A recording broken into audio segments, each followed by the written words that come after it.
Stealth killing the next two enemies and putting Ashley in this top locker, we then drop down here and unlock both of these doors. Leon goes to pick up the crank to get out of here until the Bella sisters start using their chainsaws to cut through the wall. Leon then decides to act all macho and perform a backflip off the wall to avoid the chainsaws, which very nearly cut his leg. This moment is so unnecessary. I don't see the point in it. What, is Leon trying to show machismo for all the audience members? Just because you do this one backflip doesn't mean you're some badass, Leon. You're still the same sluggish, ignorant, pig-headed individual you've been throughout this entire pre-alpha. There are similar cutscenes like this throughout Resident Evil 4 Remilk, and I just don't find them amusing at all. Although I'm sure all the lovers of over-the-top anime with their martial arts characters that are only appealing to audience members because they look like badasses and are worthy of memes like those Omni-Man memes find this moment with Leon fun because they're that superficial and limited in scope with their mindsets. You put in one over-the-top moment like this, and people will just be amazed by it like they're 13 years old or something. I just look at this moment with Leon and find it really stupid. And considering New Capcom's views on Resident Evil, they probably only put in this moment for fan service more than anything else, much like those cringeworthy moments between Leon and Claire in Resident Evil 2 Remilk, where they're flirting in order to satisfy the dumb, horny fans who wanted Leon and Claire to get married. There's a proper time and place for such moments like this, but this pre-alpha does a poor job with their implementation. The Resident Evil games prior did a much better job with these moments, and I'm sure some fake Resident Evil fans are going to call me out by citing the boulder moment with Chris, but I don't see what's weird about that scene. Plus, the timing on when it happens, the circumstances leading up to it, and old Capcom's mindset are vastly different to how it's done with Leon here, but that's for another retrospective. And at least when characters displayed these kinds of feats in cutscenes, they felt on par with their capabilities in the gameplay. And talking about this moment further, it just comes across like characters who do these kinds of feats are the only kinds of characters that are worth valuing. God, I owe Resident Evil 7 my life, as well as certain events in my life for completely changing and elevating my perspective on characters. I still can't wait until I get to that retrospective for Resident Evil 7. Oh, and I also owe myself,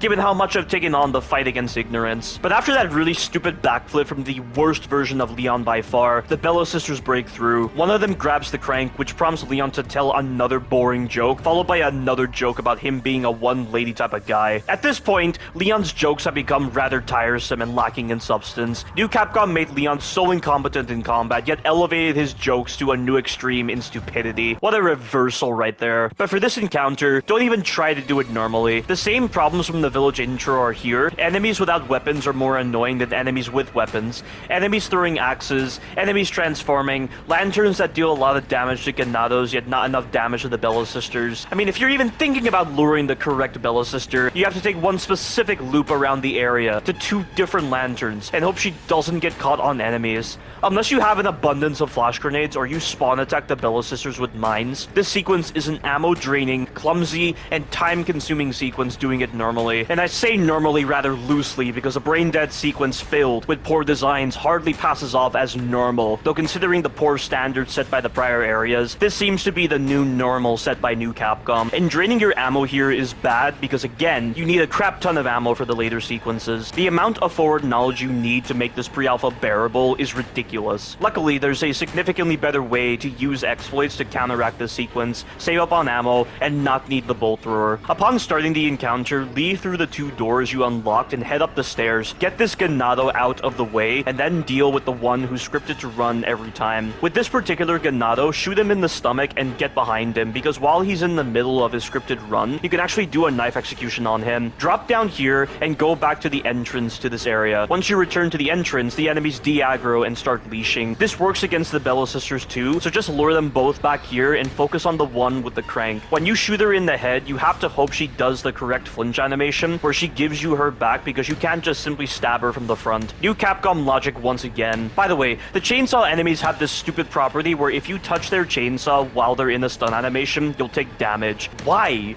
Touching the chainsaw in general when they're in a normal state doesn't do anything. Why is this hitbox suddenly active while they're in a stun animation? It's almost like this pre-alpha is mistaking the stun animation for an attack animation. What is up with that? The Bella sisters' health also varies. Sometimes it'll take 2 knife executions, other times it'll take 1 knife execution and a couple of bullets. I don't know why this pre-alpha insists upon random HP for their mini-bosses and bosses. Whether it's due to the adaptive difficulty or not is unclear, but if it is, you have to wonder why the adaptive difficulty isn't set to the highest level at all times, like Resident Evil 5. And speaking of HP, when you kill one Bella sister, the other one regains health for some stupid reason, and don't even think about trying to stealth kill the Bella sisters. Even though they have a designated stealth status where they lower their chainsaws and stand still, and they can be attracted to noise, you cannot get the stealth kill prompt on them, which is so stupid. If you can do combat executions, then why not stealth executions? If you can stealth kill brutes, then why not these enemies? It's clear they want you to partake in badly designed combat sections with terrible mechanics at play, and also rely upon silly strategies like spawn attacking the Bella sisters with the mine thrower, rather than rely upon actual stealth. And I remember some moron who commented on my poor designs video and tried to defend this bizarre design through a straw man fallacy by exaggerating the points I was laying out and arguing against those exaggerated points by saying I clearly want a baby experience with stealth killing all the enemies and bosses like a pussy. Talk about completely missing the point and forgetting to think before he spoke. What a one-dimensional oaf with his brain-dead thought process.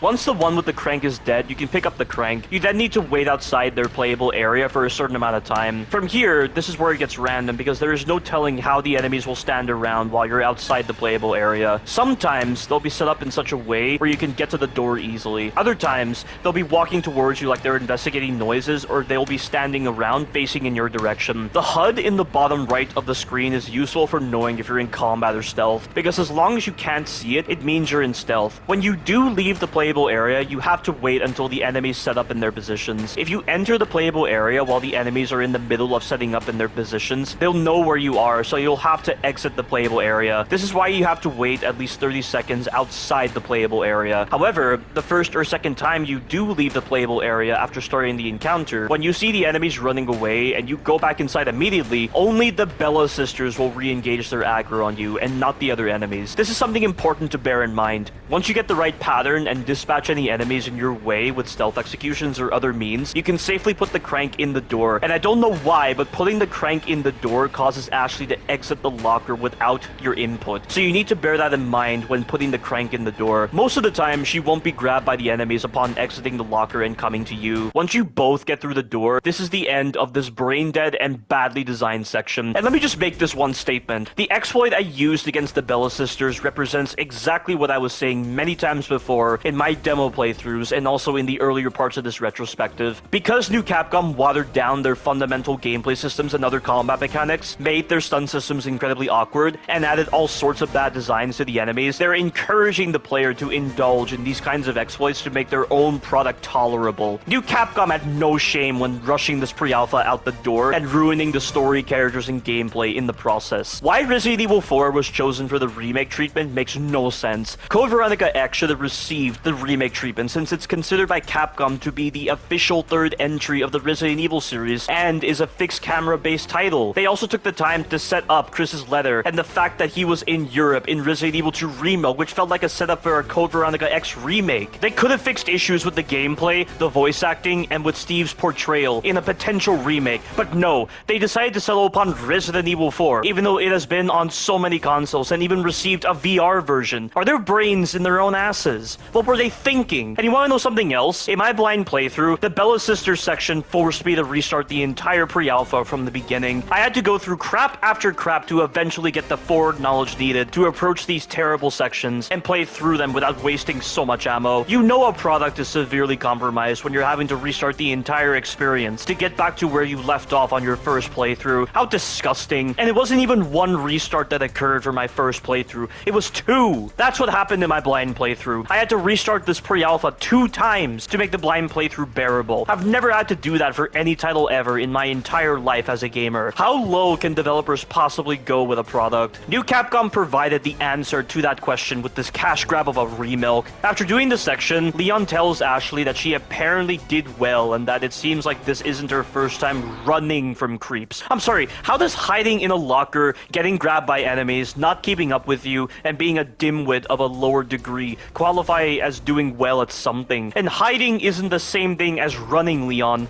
Ashley takes the comment positively and says she doesn't know if what he said is meant to be a compliment. What an odd time to introduce this friendship moment. Leon and Ashley go through a door when all of a sudden, Mendez comes out of nowhere even though his footsteps should have given him away. I get that he indicated he was in this area based on the note you find before the quarry stealth section, but how could he have possibly snuck up on them when the only way he could get to them is through the exit from the building they dropped into? Leon tries to stab him in the arm to make him let go of Ashley and just awkwardly stares at him, allowing Mendez to punch him away. It seems like Leon has this habit of being slow to react whenever Mendez is around. Mendez locks the door by doing the same thing he did in Resident Evil 4 OG, only it's pointless because Leon and Ashley have no reason to go that way. This then forces Leon and Ashley to run. For this sequence, you need to use the shotgun against this first enemy and against the female ganado with the axe. While running, you need to hit this barrel at the right moment to kill the rushing enemies. After that, you can either use a flash grenade to stun the enemies and run past them, or try to hit them with your shotgun. It then cues a cutscene where Ashley's leg gets stuck, and Leon has to shoot a ganado. The ganado actually gets stunned by the pistol shot, which is such a troll from New Capcom, since the ganados just walk through your shots like you're back in the 90s, where gaming was still in its developing stages. With the first bridge blown up and the second bridge collapsed, cutting off their pursuers, Leon and Ashley make it to a food storage area, which Mendez somehow gets to from the same path Leon and Ashley took, even though the bridges were out. I'm guessing he used that bridge right there to get to this side, and he somehow climbed up on an awning to bust through the wall in the time it took for Leon and Ashley to enter the building. How is that possible? And I find it odd how there's no backstory to this building. In Resident Evil 4 OG, the place where you fought Mendez was used for enlightening betrayers. You'd think if they were going to take the time to elaborate on the factory or the fish farm, they would elaborate on this building, but apparently not. But Torres Mendez smashes through the wall to knock over Leon. As he focuses on Ashley, Leon draws his attention away with a shot. Mendez then delivers a cliched missionary speech on surrendering to Sadler before Leon keeps shooting at him. Mendez is not reacting to the shots at all, which allows him to pick up his hat in a hilarious scene on par with the cliched having a villain eat an apple to make him look more like an asshole trope. And it wasn't even Leon who shot off his hat. He did it himself when he busted through the wall. He's really obsessed with his hat, isn't he? They use this gag way too much in this pre-alpha. What is the point of all the moments where Mendez casually picks up his hat during or after being shot? This is clearly deliberate with how much the developers emphasize these moments. There's some kind of purpose behind them, but what exactly? Is it so the audience feels intimidated by the fact that bullets don't phase them? How can they when they're focusing more on how much Mendez clings onto his hat? And also, we've already seen countless times how the regular ganados just walk through your bullets because of how laid back the animation department was. How can I better appreciate Mendez not flinching from shots when every enemy has displayed this characteristic? They completely invalidate Mendez as being a special enemy type and boss figure because of this. At least in Resident Evil 4 OG, the only time we see Mendez get shot is from Ada, and that was purely for distraction purposes to save Leon. They didn't need to shove it in your face, the fact that Mendez didn't flinch from bullets over and over again. And you never had to ask the question of why Leon or Ada didn't shoot him in the head in Resident Evil 4 OG because of how this only occurred once. I'm having to ask that question in Resident Evil 4 Remilk because of how much they show Mendez being shot.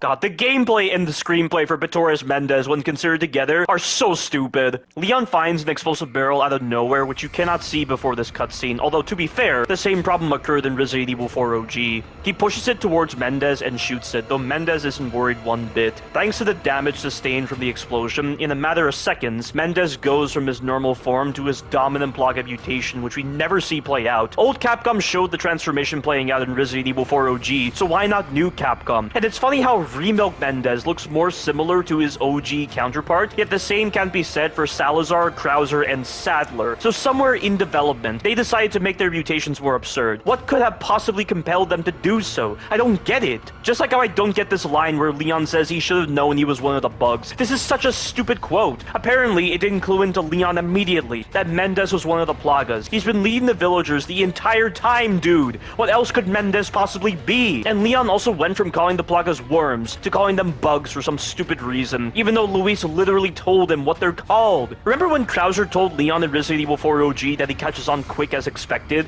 That's clearly not the case here. Remilk Leon's really becoming a broken record at this point with the number of stupid quotes he's said so far. I also find it odd how Mendez says they share the same blood when back in Chapter 2, he classifies the Plaga and the blood as two separate terms. But getting into the gameplay for Mendez's boss fight, for the first phase, just stay in front of him and loop his one attack, which is a grab. This move can be crouched under, and this can allow you to hit the weak spot on his back with the shotgun. Try to remain in the aiming animation though, as he likes to walk into you or in circles around you a lot before doing the move, which can affect your position in relation to him. His pathing is quite weird, as he can't seem to take a direct line towards you most of the time. When he does the judgment move, get to a different level to avoid the attack. If he does that move when you're up top, do not jump onto him. The active frame period for this move occurs a second before the animation starts, so he can damage you with a bad hitbox. Many of his moves have bad hitboxes. He can hit you with phantom range, and he can hit you before certain animations start. That's why it's preferable to do this loop. Do not go for the knife executions, by the way. The damage is pitiful.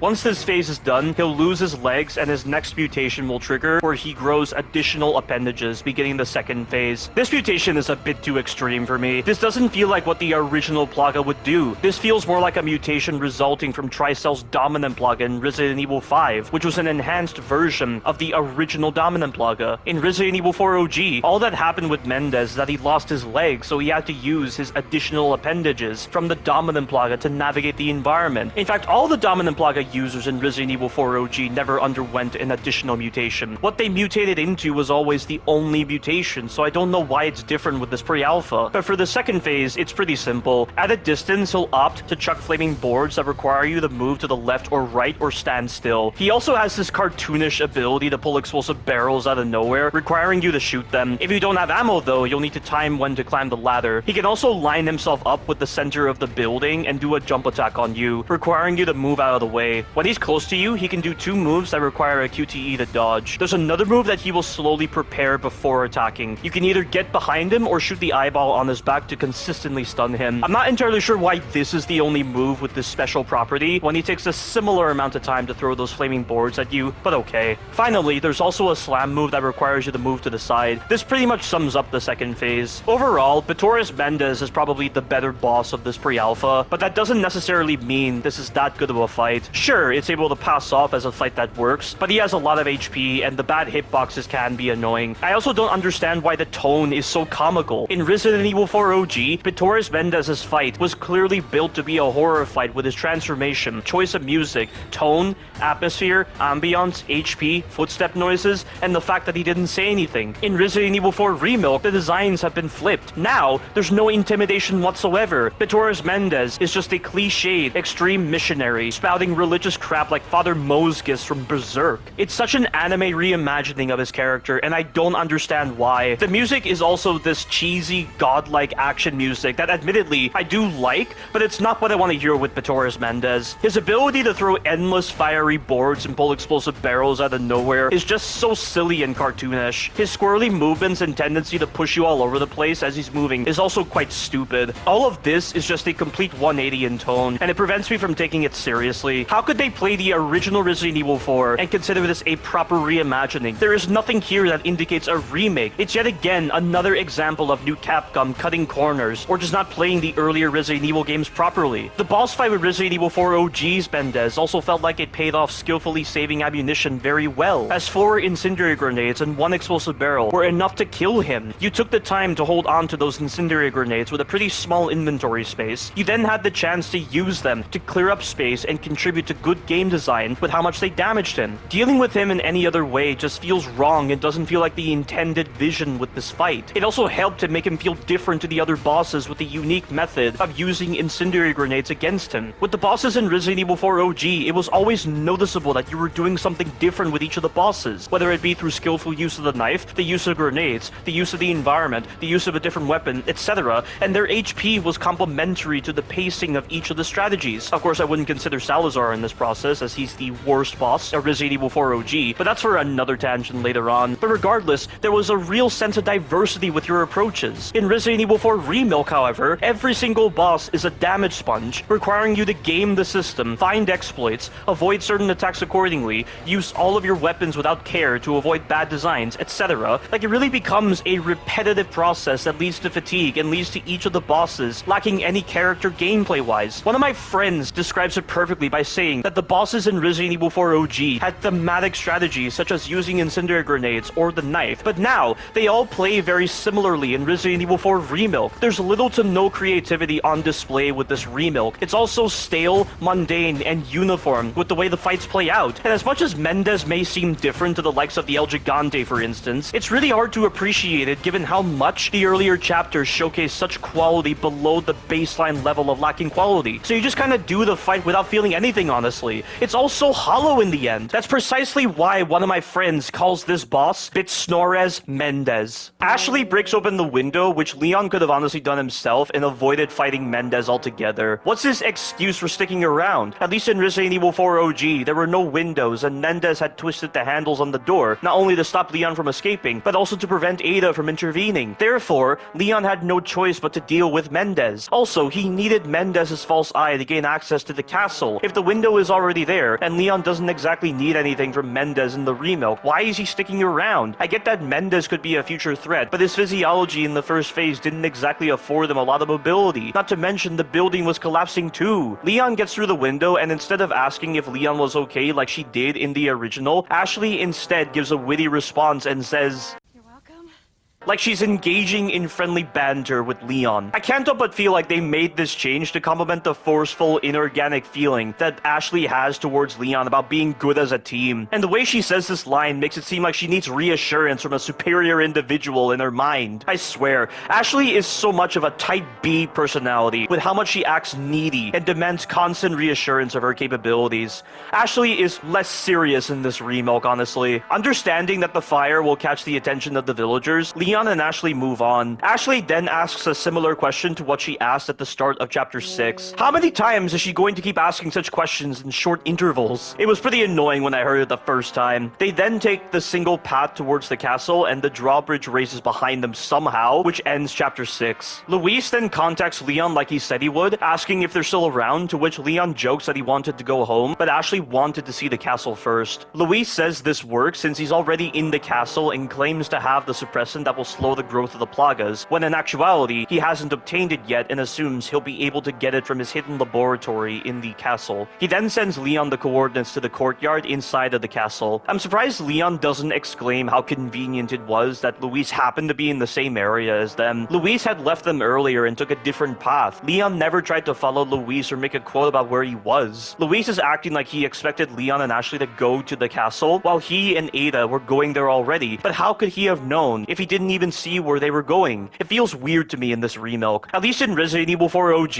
Luis indicated he would catch up to them, which he did. That being said, Resident Evil 4 OG is a little confusing in the same regard, given that we don't understand what happened in the interim between Chapter 2 and Chapter 3 of Separate Ways OG. After telling Leon and Ashley he had to go get something, Luis then met up with Ada and told her he was going to get the dominant plaga sample, which he hid in the forest. He also had the suppressant hidden with the sample as well. One has to wonder why Ada didn't accompany Luis as he was getting the sample to make sure he got it this time. The only thing I can think of is that she was preoccupied with secondary objectives to her mission. As indicated in Ada's report number 1, she says that Sadler's occult activity seemed worthy of investigation, and at the start of chapter 2 of Separate Ways OG, Ada was reading a text from the Illuminados to better understand them. Also, at the start of chapter 1 of Separate Ways OG, Wesker indicates that time is not a luxury they have, so she needs to gather as much information on the plagas as she can, which is probably why she doesn't accompany Luis to get the dominant plaga sample. And I imagine being unconscious for several hours from that tranquilizer dart prior to meeting Luis here definitely cost her time. It then transitions to where Ada meets Leon. We don't see what Ada was doing at the castle prior to this meetup for some reason. After that,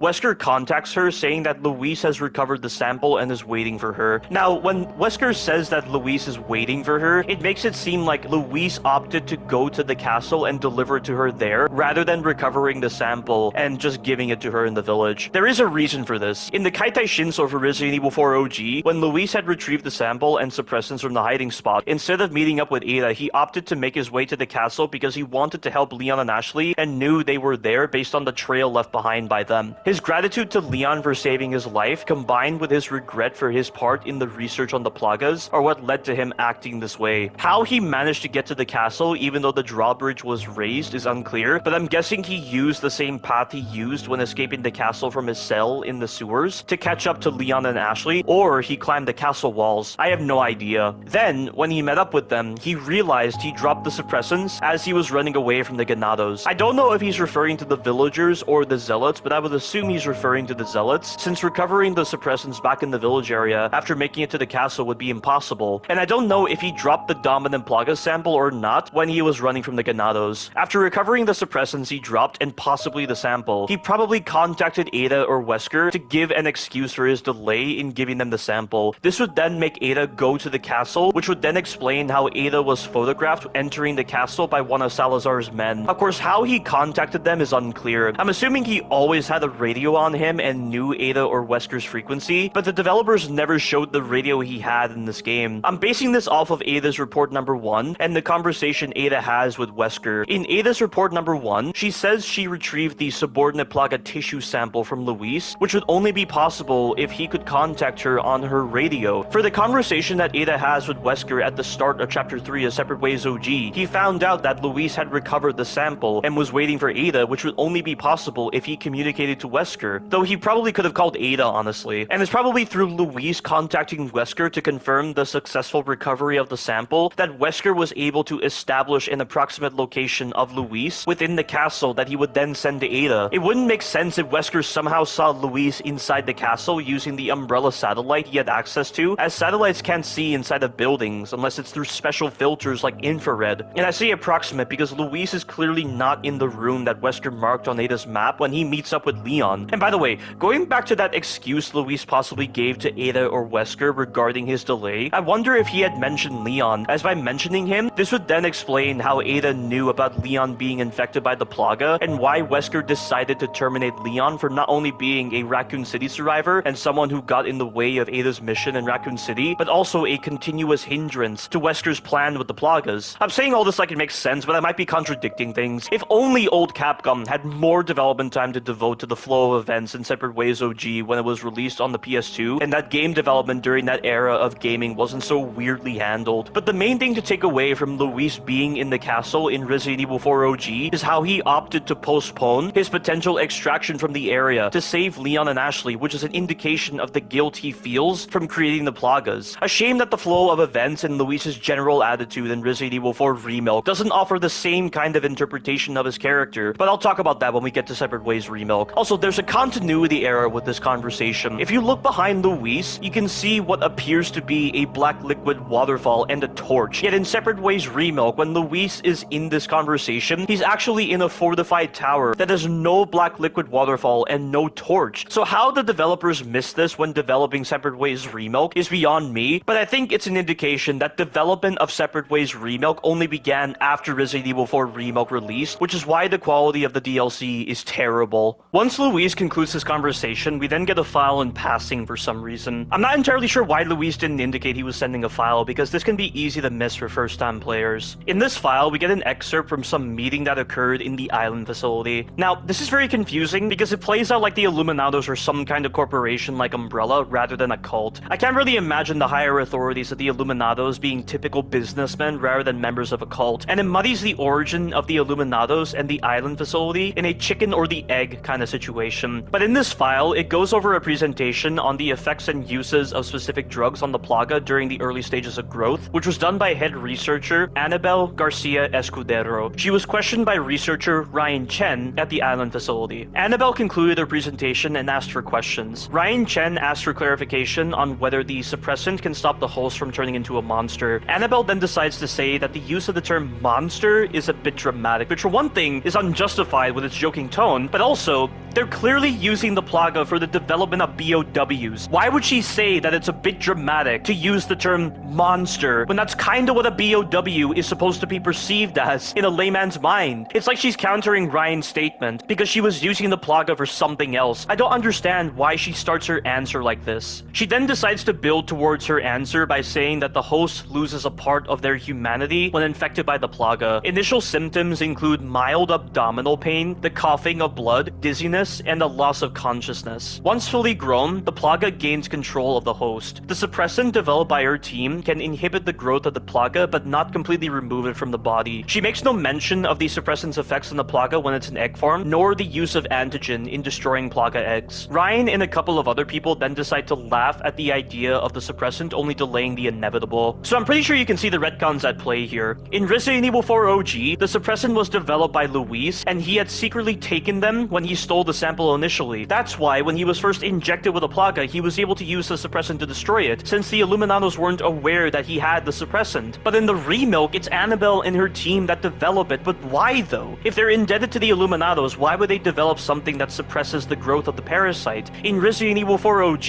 Luis was tasked by Sadler to find a safe and practical way to remove or destroy the plagas in the body. Luis believed this was for making sure infection wasn't fatal and could be reversed, but in actuality, it was for confirming if the methods for removing the plagas would be too specific and too difficult to perform in a practical manner. That way, Sadler's grand plan to take down the United States would go unhindered. This was ultimately successful, as Luis found out that the plagas could be killed by the suppressant only while in egg form, and that the only effective way to remove them is through a special kind of radiation similar to a linear accelerator. But the same can't be said with Annabelle and their team in this Remilk. And you also can't say they were developing the suppressant to counteract any accidental exposure to the parasite, because the suppressant is ineffective at removing the parasites entirely, even when in egg form apparently. And if this is the case, why waste time developing it in the first place? Is it simply for readying the host for the chest incisions that would allow the parasites to be removed, so the suppressant inhibits the plaga's activities enough to allow chest incision removal to go unhindered? That just seems quite cumbersome in the grand scheme of things. And hang on, it doesn't even matter that they developed it, because Luis ends up making a suppressant through homeopathy that is somehow just as effective as the real suppressant. All those team members, all that time needed to make the suppressant, and Luis just makes it on his own in a matter of seconds or minutes. And to talk about this quarterly finding further, this meeting plays out like some kind of twisted sales pitch for marketing the plagas as a sellable BOW, since Ryan Chen makes it sound like he isn't affiliated with the Illuminados and is instead affiliated with some other terrorist group as a researcher. Is it possible that Annabelle was developing the suppressant alongside the manufacturing of more plagas to sell them to other terrorist groups for money? We know in separate ways Remilk, Krauser had purchased rocket launcher warheads from some random company called Newman Arms Corporation, though with how poorly put together that DLC is, I'm wary of believing the Illuminados had connections to other organizations. Because of this,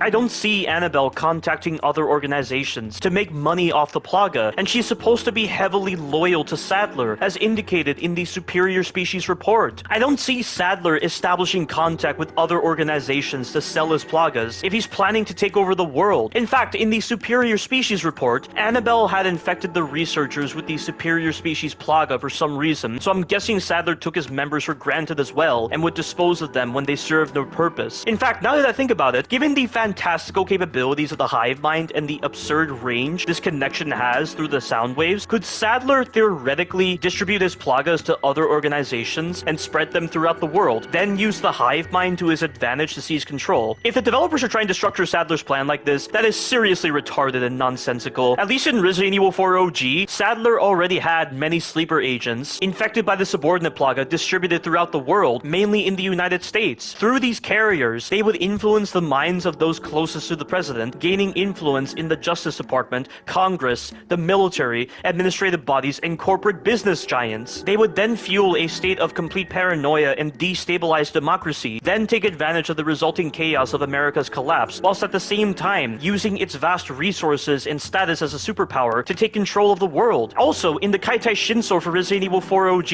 it's mentioned that while carriers may be easily detected in small towns or close-knit communities where unusual words or behavior is quickly noticed, the carriers could easily blend into the crowds of large cities where even neighbors are indifferent to each other. If you've lived in the city, that's definitely true. Even if the carriers were discovered, because of them being spread throughout the United States, using a nuke or thermobaric bomb like what was used on Raccoon City as part of Operation Bacillus Terminate would not be an effective countermeasure. This quiet infection would eventually reach the ranks of the national government. If more parasites are developed with advanced deception, or carriers of the subordinate plaga join forces with an important dignitary infected with the dominant plaga who then chooses to submit to Sadler, the results could be catastrophic. Everything Resident Evil 4 OG lists isn't dependent on fantasy garbage or distributing the plaga to other terrorist organizations. But to sum it all up, this quarterly findings report opens up a lot of confusion, impracticalities, and fantasy garbage regarding the Illuminados, the plagas, and the hive mind when considered in the grand scheme of things. Proceeding inside the castle, we stumble upon some zealots. These zealots can be killed in one shot for free loot. After that, we see a zealot in the process of killing himself with a boot knife. I don't know why he's trying to kill himself. I assume this is some sort of act of penance or a practice that complements the chant that the zealots recite where they say to die is to live. Of course, if you listen to him, he constantly says glory to the plagas, so this must be both an act of penance and a show of faith. I assume this act is in reference to Illuminados 3:2, which tells its followers to sacrifice their lives and the blood of their enemies to atone for their ancient sins. What those sins are exactly and how they choose which zealot should sacrifice themselves are unclear, but I remember seeing this scene in the early release gameplay and thinking there would be a mechanic in this pre-alpha where the enemies could kill themselves to cause their plagas to emerge, similar to a devil trigger system from Devil May Cry, but that kind of mechanic is not in this pre-alpha, which is definitely a good thing, as the balancing is already bad enough as it is. It doesn't need to be worse. Once you get close to this guy, he'll succeed in releasing his plaga, which is a plaga type Mandibula. This plaga variant has the most HP out of the other plaga types, assuming you're not hitting the inside of its mouth. The shotgun definitely helps in getting rid of it. You can also use your pistol or knife to elicit some kind of reaction on it whenever you avoid its attacks and hit it in its fleshy area. When I say elicit a reaction, I don't mean just a stun. I'm also referring to moments where it decides to do another attack, like an acid attack. If it does the acid attack, that's a problem. The acid attack has a retrograde projectile motion bug, just like when enemies seem to do the animation of throwing their weapons forward, but the projectile goes backwards or to the side instead. So if you're behind this enemy when it does its acid attack, even though it's not looking at you, the projectile will fire backwards and go through its body. That is incredibly broken. The plaga type Mandibula also has the ability to latch onto the ceiling, then do a jump attack requiring you to move. You can counter the plaga type Mandibula's grabs, but it's not worth it as it does no damage and you lose a lot of knife durability. I don't know why New Capcom thought people would waste time with this unrewarding counter system against the plaga type Mandibulas, but they're clearly clueless. Their general grab attack can be crouched under, and because the counter prompt appears every time they attack, it makes timing your crouch easier. For this particular plaga type Mandibula, it's best to run past it. However, you need to take the left path. If you take the right path when trying to run past it, for some reason, it puts Leon into a significantly longer flinch animation that can cause him to be killed very easily. New Capcom's obsession with nonsensical and broken stun animations for Leon is out of control in this pre-alpha. Taking the left path will allow you to avoid the incredibly long stun. Once you get past this plaga, this will lead you into the catapult sequence. The vignette showing the zealot calling you out can be skipped by pressing X. If you hug the right-hand side, you can stealth kill the crossbow zealot. Before triggering the catapult sequence, make sure you shoot this counterweight to raise the cannon. Once the sequence starts, you'll want to shoot this catapult before dealing with the enemies. Every initial enemy, except for one, will not transform into a plaga. This is as good a time as any to use the focus reticle shots on enemies while they're sprinting to significantly reduce their stun HP, allowing you to hit their legs once to get a guaranteed setup for a suplex. Given how awkward the stun systems and the focus reticle system are, you're better off using 2 normal shots on enemies while they're sprinting. Just bear in mind that the enemies that directly attack you have a habit of sprinting for a second before resuming their walk status, making this very cumbersome. The enemies that go after Ashley, however, do not have this hesitation, which makes this suplex setup method far less awkward. Once you get here, you'll want to shoot this barrel, wait for the catapult to fire, then make your way to the cannon. The cannon has infinite ammo, allowing you to shoot the catapults and the enemies easily, and unlike the harpoons from Chapter 4, the enemies will drop loot when killed by the cannon. Also, Ashley cannot be damaged by the cannon, so when an enemy grabs her, you'll be free to shoot them. Blasting through the doors and entering the audience chamber, we're greeted by Ramon Salazar in a not-so-memorable exchange. It's a shame that one of Leon's most iconic quotes, "No thanks, bro," got cut out, because it was a pretty fun line to listen to as Leon's follow-up to Salazar saying he was awaiting his future brethren. But since Ramon doesn't mention anything about brethren in this Remilk, Leon had no reason to say it. Ramon greets Leon and Ashley, then demands that Leon give up Ashley, which Leon refuses to do. Ramon acknowledges Leon's noble act, but still demands Ashley, since having her serve as a sleeper agent within the United States government will allow Sadler to conquer the world. So in this Remilk, Ramon is the one who reveals to Leon and Ashley the reason why they kidnapped Ashley and infected them both, compared to the OG, where Sadler's the one who reveals it. I guess it makes sense for Ramon to reveal the reason for kidnapping Ashley, given his vanity, his obsession with theatrics, and his need to flaunt his arrogance. Ramon asks again if they will comply with his wishes, which prompts Ashley to directly decline his request. I'm not too sure where she gets this bravery from, but it means absolutely nothing, given that she's still going to be babysat by Leon, yet continually grabbed by enemies, and still showcase such over-exaggerated screams. This honestly feels out of character for Remilk Ashley to just stand up to a villain like this at this point in time, and the way the pre-alpha tries to showcase her false growth in the later parts is quite silly, and I'll talk about them when I get the chance. At least in Resident Evil 4 OG, Ashley maintained passivity when in Salazar's presence. With his request denied, Ramon calls a group of zealots to take them down while he deals with other matters. I'm surprised he didn't just sick one of his bodyguards on them. He probably just wants to toy with them. In Resident Evil 4 OG, he only sent Vertigo after capture Leon upon declaring that the time for games was over, and I guess being a 20-year-old psychopath without a family and under the influence of Sadler, with no one reprimanding or schooling him on his terrible actions, allowed his more illogical and immature side to take control. So maybe it's the same case here, though I don't know if Ramon is 20 years old in this Remilk. The only other thing I can think of with why Ramon didn't just use his bodyguards to finish off Leon is because he thought Leon was too inferior to bother finishing off with his bodyguards. That being said, in separate ways Remilk, the Black Robe engaged with Ada immediately upon starting the first chapter, so this alone counteracts the two potential reasons I laid out. If Ramon was quick to sick the Black Robe on Ada, why doesn't he sick his bodyguards on Leon then? That really doesn't make sense. For this audience chamber encounter, you can use the flash grenade knife combo to your advantage. If you're not using flash grenades, you can use the shotgun on the enemy behind you, knock over the helmeted zealot with a shot to the leg since he's prioritizing Ashley, use the ground knife execution on him to stun the nearby enemies, then run out the door. Upon reaching this area, the zealots will leash and start running away. For the shield zealots, because they have no designated knockdown animation, when you shoot them in the leg while they're running, they'll always go into the leg stun animation that allows you to do the suplex. Once the scythe enemies are dead, the encounter is done. Given that the merchant is here and he supposedly keeps flash grenades handy when setting up shop near Ganados, you have to wonder why he doesn't help you in this encounter. And having mentioned the scythe zealots, can I just say how dumb it is that they can do this low attack that requires a quick time event to avoid it, yet you can't deflect it for some reason?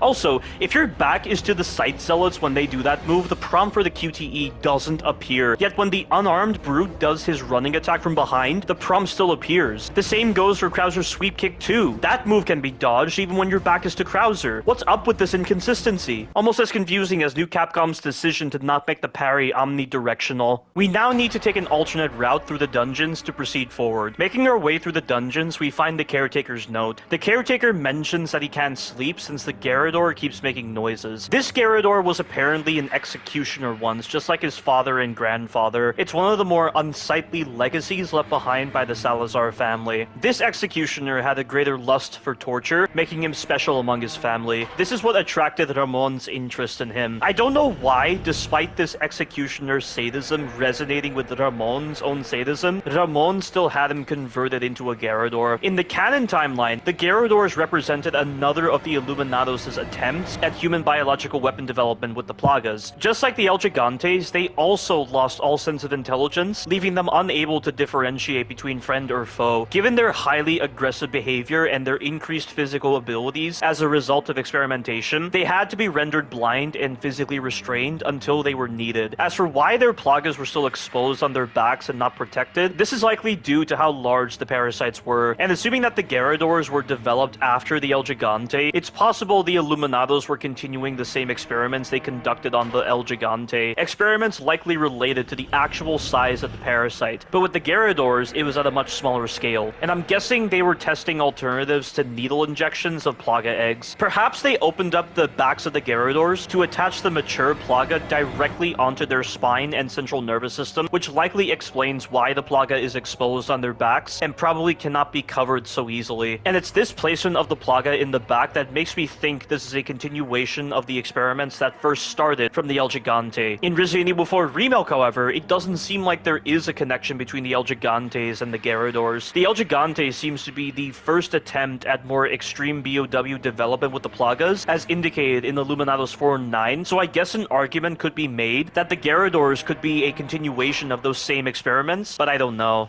The Caretaker then mentions that he was forced to feed the Garrador and dispose of his filth, all while being forced to hear his wretched voice. He then explains that he's had enough and will not tolerate one more night in this castle. He had planned on leaving, but I'm guessing it never came to pass and he was killed. One has to wonder why he wasn't infected with the Plaga if he was trying to leave, but I guess his prior loyalty to Salazar spared him from being injected with the Plaga. Also, I find it odd how the El Gigante could be put to sleep through some fantasy garbage incantation, yet not with the Garradors. And if the hive mind is going to be this exaggerated in its capabilities, it makes me wonder how the El Gigante and the Garradors couldn't be controlled so easily. A lacking intelligence wouldn't necessarily contribute to an inability to obey the hive mind. We're talking about the Plagas, not the actual host in this case. The only thing I can think of is that the additional experimentation with the Plagas likely damaged their sound organ, but if this was the case, then that incantation with the El Gigante shouldn't have worked. There is a definite inconsistency here with this hive mind garbage with the Plagas. does. Leon picks up the dungeon key and ends up falling through the floor and in front of the Garrador. This then leads into our first Garrador encounter, and let me tell you guys something. The Garradors are one of the most broken and badly programmed enemies ever in Resident Evil history. They're omniscient for no reason. They have a lot of phantom range. They can somehow hear you even when you're not making any noise. They ignore certain stuns at times, etc.